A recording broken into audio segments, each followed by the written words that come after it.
All right, NAI football fans, this is Corey Thorpe here with another edition of the NAIAFBALL live show powered by Adcraft Custom Apparel and Merch, your custom apparel, merch, and uniform experts. John, it's a shame we won't be seeing those beautiful Grandview uniforms so well done by Adcraft this year, but they look good all the same. They looked great all season, Corey.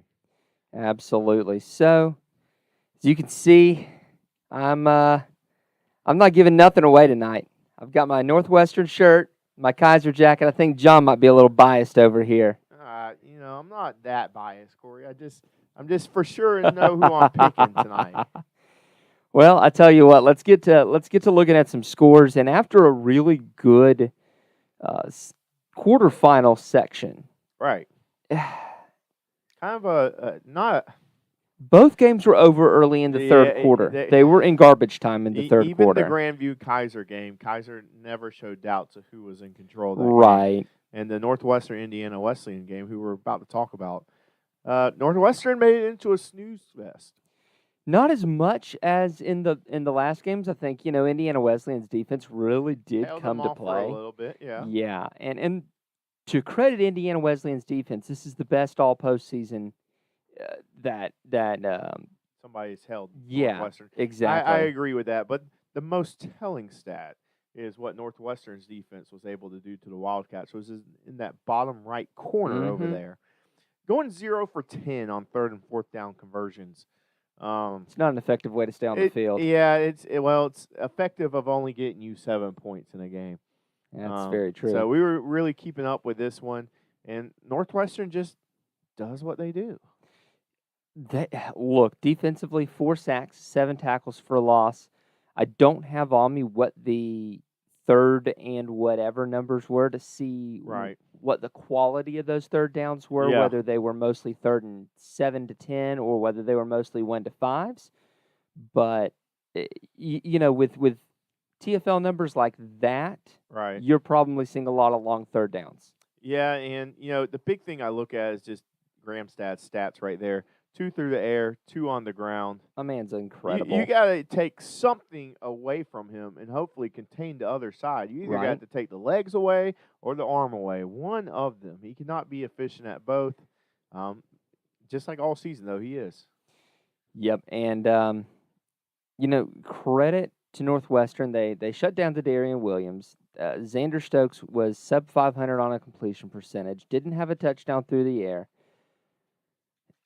That Northwestern defense is coming around and getting hot at the right time. Yeah, absolutely. And just shout out to, MSFA, first teamer Jaquez Carter over there.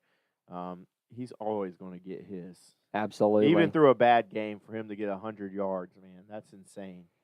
But then the one that everyone was looking at, Kaiser Grandview, and I tell you what, Kaiser took the ball and held on to it and just didn't let Grandview have it. Man, and we said that Johnny Sullivan was going to have to sling the ball. Well, he slung it all we right. We didn't think it was going to be that much, 60 times. We talked about it at halftime in our watch-along that I said, here's the line that I have to figure out how to navigate. I said last week that Johnny Sullivan was going to have to sling it. Now, yeah, I remember. Now, going in and being 75-25 pass to run in your play selection at halftime, that's not quite what I meant. No, not at all. And that's just telling of the time of possession. If you're throwing that many times and, don't get me wrong, he lit up the passing yards, but then he has those 2 interceptions, and then you get 33 incompletions, and you let a team like Kaiser, who is very run-heavy, 41 freaking rush attempts for Meisinger. That's absurd. Now, here's the telling stat for Grandview. 0 rushing first downs. Not a single one. That's insane. I don't know if there's any game this year, I doubt it, where Grandview has had 0 rushing first downs. No. That's I said what I said, but I think Grandview went too far out of its idiom. Yeah, and then, they were held after, the sacks and tackles for loss, negative 13 net rushing yards. That's insane. That's not Grandview-esque. Now, that does not – I don't think that includes the – I think that includes the sack yardage. Right, yes, it does. I'm talking about net. I think Yeah. if you I'm take just saying that out, as a it's team still wise. you're still talking about 11 yards, if I Right. remember correctly, out of that box score Right. that you had in rushing yards if you take out the sack yardage, which we all know. Yeah, they only gained 13 yards. Right. Yeah. Exactly, which we all know that the way college sports does Right. sacks is dumb. They came in with the game plan that we were going to chunk it all over these guys. And they didn't. Those Florida DBs and that Florida speed. Well, and they got theirs, but there's just mistakes added onto it. Right. You live by the sword and you die by the sword in this situation. But let's get on to the getting here. If I can figure out how to do this, we're going to go ahead and talk about leading edge here out ahead here. With only 2 games, I don't nearly have to reset my camera as early, but this is the perfect time to start talking to leading edge about doing off-season fundraising. 97 out of the 99 teams are now in recruiting mode. If you're not only that, but just the success girls basketball programs have had. Your athletic director may be watching this, or some type of administrator. I would get my basketball teams on this too. Oh, I know absolutely. this is out of our area, but just wanted to mention that and baseball. Those 2 there. But yeah, and leading edge. But especially if you're in the off season, your guys have some free time. Oh yeah, give an hour. So when we first started coming on, they said that they wanted to key on really February, March as really your key area for doing fundraising if you're football. So that is the perfect time to do it if you're looking to do some fundraising. Take 1 hour to do it and reap some serious rewards. Get up with our friends at Leading Edge and tell them that we sent you. Yeah. It's definitely worth looking into. Now, let's take a look at some players of the week. Obviously, my man gets 41 attempts. I find the 41 attempts more impressive than the 162 yards. Tell you the truth, I do too. Yeah, that's just insane. That's just knowing you're going to get away with it. I mean, that's right. That's 4 yards to carry on Grandview. Right. I tell you, like we've said all season, Kaiser's rushing attack and that zone blocking scheme that they run is different enough that it's kind of hard to prep for, and they do it so well. And we'll have to see if that Northwestern defense that put Indiana Wesleyan's rushing attack in the ground can do the same. That's the question. We'll get to that one a little bit later on. Big boys versus big boys. Parker Fryer. Yeah, we see him a lot on here, I feel like.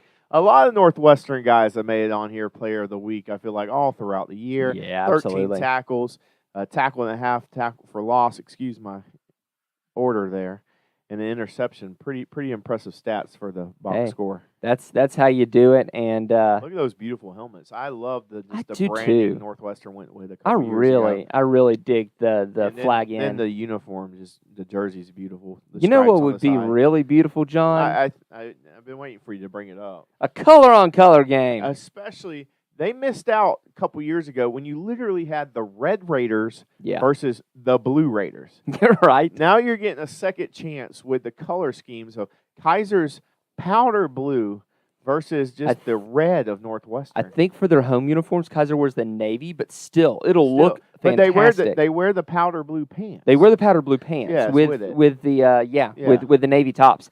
And believe me, those who were on that watch along with me know that as soon as that Kaiser game went final, I sent off emails to all appropriate parties saying, "All right, gentlemen, this needs to be a color-on-color game." It would be so appealing for just the normal average Joe, scrolling through his ESPN app and seeing that.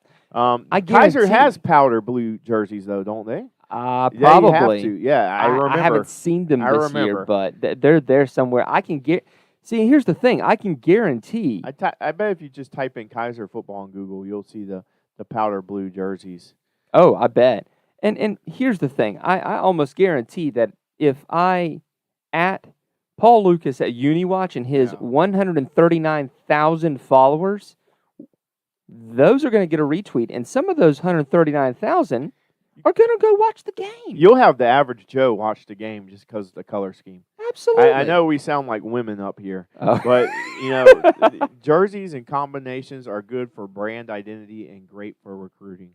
Tyler Pierce says, I'm an average Joe going to the game, and I would love to see a that's color on right. color. Absolutely. Tyler's my my buddy that's going to accompany me to Durham this year. I'm hoping maybe to see that maybe we'll get him in here next week to talk that would be cool. Talk with the folks of the Durham Sports Commission. Absolutely. That'd be fantastic. But for now, let's take another look at a word from our friends at Adcraft Custom Apparel.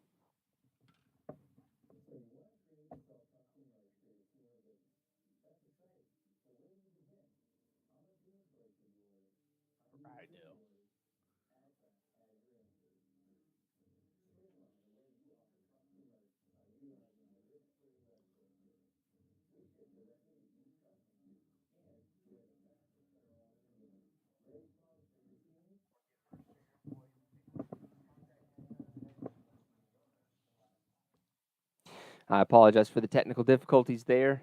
That played through my computer speakers, and I have no idea why. But you've seen it every week. You know the drill here. Brian Weed says, I don't think Northwestern has red pants. Oh, I don't need red pants. We just want the jerseys. I just want the jerseys. Yes. Yeah, they can do. They used to have all red. I do know Northwestern used to have all red. Yes. I know they haven't. I know. I think they've got black and white pants. Right. Because I know they've gone with the black. Yeah, the red on black would be cool. The red on black would be really cool. That's what they wore against Morningside the first game of the season, I believe. Yeah, but hey, all I care about is that up top. Yeah. That's all I've got to have right now. So let's take a look. Let's break this game down. Offense on defense, and let's see what we've got here.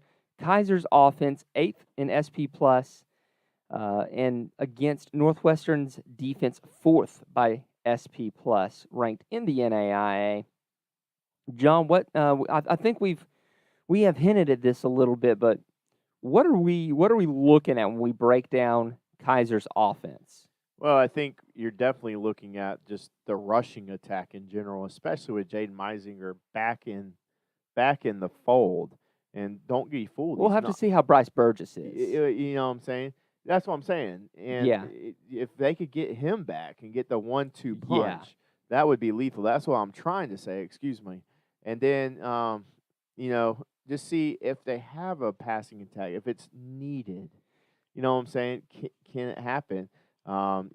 Bryce Beasley came off the bench in the quarterfinal. Yep. You remember? Oh, yeah. And just see what they got doing that quarterback there. And then you've got Jalen Arnold at tight end, which is such a weapon. I don't know of any other tight end in the NAI leading his team in receiving. No, I don't either. And that's what Jalen Arnold is. Really unheard of. And he's decently sized. He's like 6'2", 230. I mean, he's typical linebacker size from D1. And that's a serious matchup problem for a lot of your linebackers in the NAIA.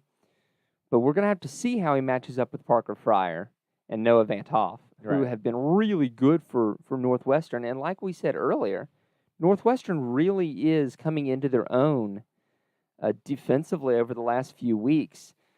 They've allowed, I think it's 7 non-garbage time points the entire playoffs across 12 quarters of play. Right. The 21 points that Marion scored were all garbage time. Dickinson State did get one in, I think, before garbage time. I think one thing that we're failing to mention too is Northwestern's been really used to playing at home these last few games in the playoffs. That's where true. Kaiser has been road warriors. Kaiser has the best run maybe in the history of NAIA playoffs right now. Yeah, and I'll have to. I really do want to go back and check that. Yeah. I've gone back and looked since about 1999 is the last time first year Wikipedia really has good stats for NAI playoffs. I've never seen a double-digit seed in the championship game, let alone anyone who's beaten 1, 2, and 4. Yeah, I'm not sure.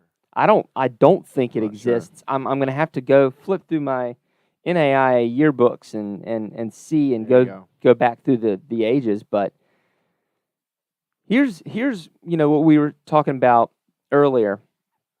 This game comes down to who scores first. Yeah. Because if Kaiser scores first and gets to take the advantage, sets the tempo, then Northwestern's going to have a whale of a fight to get back into it. Right. But on the other hand, Northwestern has a whale of an offense, 5th in SP+, offensively against Kaiser's 6th defensive SP+. The question is, can Kaiser take away one of two things from Gramstad? That's going to be the question, and I think that this is where the game against Southeastern really serves Kaiser well. I'm going to pull up And I think out of the 12-game winning streak Northwestern is on, Corey, or whatever it is, 12-game winning streak, just about only 2 of them they haven't scored 40 or more points. One's Morningside, and I think one's last week, right? They only scored 37. Yeah, that's true. Yeah. Now, let's take this as a little bit. I know that Kalen Wiggins from SEU is not Jalen Gramstad. Sorry, Kalen. There's not many people who are Jalen Gramstad. No. But as a kind of an analog here, because we had talked about that we didn't know if there was anyone else for Indiana Wesleyan, for all these other teams who had played a true dual threat quarterback, right? Like Kalen Wiggins for Kaiser against Southeastern. In that Southeastern Kaiser game, Kalen Wiggins was 18 of 27 for 237 and 2 touchdowns and 8 attempts for -4 yards. Wow. Including a sack. Sack for 10 yards, which means that was 7. So that's what, 6 positive yards when you take out the sack yardage. That sounds about right. That tells me Kaiser understands how to stay at home, how to get after a rushing quarterback, and how to keep him pinned up. That is really going to be interesting to see if they can do the same thing to Gramstad, which is just higher level Kalen Wiggins at this juncture. And I also want to mention, I know we don't talk about special teams much, but Northwestern's kicker, Eli Stater, he doesn't have the best percentage. He's hit or miss, but he does have a leg on him. I believe his season long right now is a 50-yard field goal, Corey. I'm just saying that's something needed to keep an eye on. Yeah, special teams in a game like this is really going to make all the difference in the world. Yeah, because you got to be great at all 3 phases, not only just to win a football game, but if you want to win a national championship. But we've seen it time and again. Think back to that 2018 national championship where it's the bad snap on the punt to Benedictine that really costs them the game. The game for Morningside. Yeah. Put it in their favor at that point. Right, exactly. That was such a back-and-forth game. In games like this, it really can be the special teams. So let's take a look at Kaiser's. Chance Gagnon, the sophomore kicker, he's 20 of 25 with a long of 48. Wow. I'll take that. Yeah, that's solid. And punts 37.1 yard average, which is really solid for the NAIA. Let's take a look at Northwestern just to... Yeah, I think that's huge. And then another thing is, these coaches are going to throw the kitchen sink out for it. Every year we've done a national championship game, there is a trick play along the line. Oh, heck yeah. That happens. And empty the playbook. What are you going to do? Well, it could be an onside kick, or really, really excited to see what wrinkles these guys hold up. And, in reality, as much as players win ball games, I mean, it just is what it is. It's who's going to win this coaching matchup as well. And that's the thing. I mean, we know that Doug Sosha, while he hasn't coached an NAIA national championship, he's got several state championships in Florida under his belt, and he knows how he's doing that. What he needs to do to win that championship. Now, Eli Stater's 4 of 7, long of 50. So maybe it's something where Coach McCarty doesn't feel quite as confident in Eli Stater, or they're just scoring touchdowns. I think they will. I think if it comes down to it, it has the leg. That's one thing I wanted to mention was that he has a 50-yard field goal. Here's the thing here, though. Jaden Snyder, the punter, has 28 punts, averaging 42.3. That is very solid in the NAIA. That is a weapon. That may actually be about tops in the NAIA, because I know the top last year was about 40 yards for the kid from Concordia. Yeah. So that could be about first. So we get to it. We get to put our names to it. I've been going back and forth all dang day. I've convinced myself both ways that both teams are going to win. I can't stick on one. I will say I don't think it's going to be a blowout. These two teams have been accustomed to some blowouts. I'll say that, besides Kaiser having Morningside and then coming back and beating Bethel, and they got a taste of Grandview just getting control of a game. Then you have Northwestern over there, who has been blowing people out of the water. I don't see Northwestern doing that to Kaiser. I see Kaiser really controlling the line of scrimmage. The question is, the wild card is Gramstad. And I think Kaiser will be the one to stop his legs, and I think he's going to have success through the air. I'm going with Kaiser, Corey. I don't think the Cinderella run ends. I think it finishes at Durham, North Carolina. Well, one thing we don't know yet, and has the potential to be a big factor in this game, is weather. Right. And now, if my experience with NAIA national championships has any bearing on what's going to happen, it's going to be rainy, because it's going to be a dreary day. Because that's just what happens every dang time. Yeah, no matter the location. We've been to 3 cities. Yes. And every single one of them, it's rained. That could be a factor, because if it rains, I'm definitely going Kaiser, because I believe that rushing attack is going to be even more potent. Right. This is why I'm wearing both, because I'm really literally deciding on the spot. I got to be different though, John. I'm going to take Northwestern. I say they take home their championship trophy. Ooh.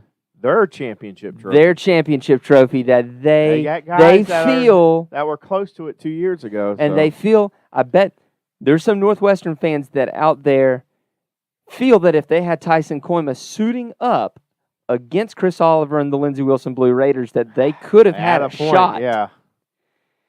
Now you've got Tyson Koima 2.0 out here against this blue team from the South. Yeah. And only their 5th year. Northwestern football started in 1960. And Kaiser started in 2018, right? And Northwestern has Northwestern's only had 3 losing seasons in their history. This is a team that knows how to win. Coach McCarty has built it from the ground up. Their assistants are, John, about half of them are volunteers. Right. But they're some of the best dang volunteers I've ever seen. Absolutely. You don't get that good without being good. Absolutely. So, well, we'll see which we get, whether we got, Northwestern or Kaiser. I know one thing. I'm not expecting a blowout either. This is going to be the game where both teams have to really dig in and make it happen. Right. And it's going to be interesting. Couple things to note. They just redid the field turf last year. Yeah. Right after the national championship game, it was pretty ripped up when we were on it last year. So I'm really interested to see how that field turf looks this year. All right. And then I'm really excited for the Senior Football Classic. I enjoy that so very much. That's the night before, right? That's the night before. That's awesome. And I'm not sure. I don't think they've put out who's participating, who's coaching. They need to get it going. They really do. But, we love our folks at the home office. It's a fun game. It is. Yeah, no, I don't see it. And it's great for the coaches to be able to hit it off with one another, learn from one another, and get better. Just the fellowship almost, too. Absolutely. So, looking forward to it. We got to do our favorite part here. We do have one new one here at the end, Nathan Moore. Thank you, Nathan, for joining up. I appreciate you. John appreciates you. Absolutely. But we've got DSU Cone, Darren, Bob Boone, Roger Meyer, Jeremy Vobble, Shirley Labella, Fred Christensen, Alex Garcia, Jerry Quickle, Cordell, Ace Wellen, Marty Seabolt, Justin Cobb, Dane, Nick Ryan, Hayden Freno, Kyle Gregory, Tyler Pierce, Justin Hoffman, Steve Speakman, Coach D67 and Brian Shake, Lance DeMond, Frank Dolanchek, Julian Shager, Nate Soapbeer, Stephen Cutler, Stephen Dale, Baltarama, Julie Lout, Fred Bays, Tim Burrow, Dale Norton, and Nathan Moore. I'm super excited. I'm stoked. Next week, we're hoping to get the head of the Durham Sports Commission. Just an absolutely great interview with Marcus Manning. Yeah, great guy. Great dude. If you are a Kaiser fan or a Northwestern fan, you'll want to tune in next week because we're going to go over the places you've got to eat. There you go. And the things that you've got to do while you're in Durham. I mean, obviously, I think the number one is you got to go see the Bull. Right. At the Durham Bulls Athletic Park. Yeah. And I'm also excited to hear about which city is taking over for the next 2 years. When we talked last year, I know Durham said they wanted to reapply. Wow. So the home of it. I would. That'd be cool to get some consistency. And we had it for so long there in Daytona Beach, and before that, Rome. Right. And so it being kind of mishmash for the last 4 years has been kind of weird. And I really do think that if Durham still wants it, it was a great city. There was a ton to do. There was a ton to see. Yes, Tyler says Dame's Chicken and Waffles is what you must do. That is not a joke. And this is why I'm bringing Tyler with me, is because he also knows the places to be. Dame's Chicken and Waffles was amazing last year when my dad and I went. It was a lot of fun. If you have anything else, guys, drop it in the chat there. This is always our time we get to respond to comments, but it's super fun. John, I don't have any stickers this year to take with me, so I got a few. You got I got like 2 or 3. How do you keep coming up with stickers? I guess I hid them from myself. Holy cow! Every time I think we're out of stickers, John brings up 2 or 3 more. So we'll have to see what we can do for some of y'all with the stickers there, if we can find a few more. So if there's nothing else, then we look forward to seeing you Kaiser fans and you Northwestern fans. Well, I look forward to. There you go. John's got a newborn. I'll be at the house watching. So. Absolutely. I look forward to seeing you. Hit me up in the DMs if you're going to be there. I'd love to meet up and shake hands. That's my favorite part of going to the national championship game is seeing people. So hit me up. Let me know. And otherwise, we'll see y'all next week.